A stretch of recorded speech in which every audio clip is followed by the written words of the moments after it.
আসসালামু আলাইকুম। আমার নাম রিহান বিন হাসান। আমি একটি কবিতা আবৃত্তি করছি। রবীন্দ্রনাথ ঠাকুরের বীর পুরুষ।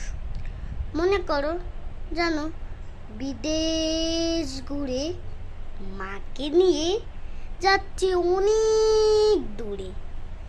তুমি যাচ্ছ পালকিতে মা চড়ে, দরজা দুটি একটুকু ফাঁক করে।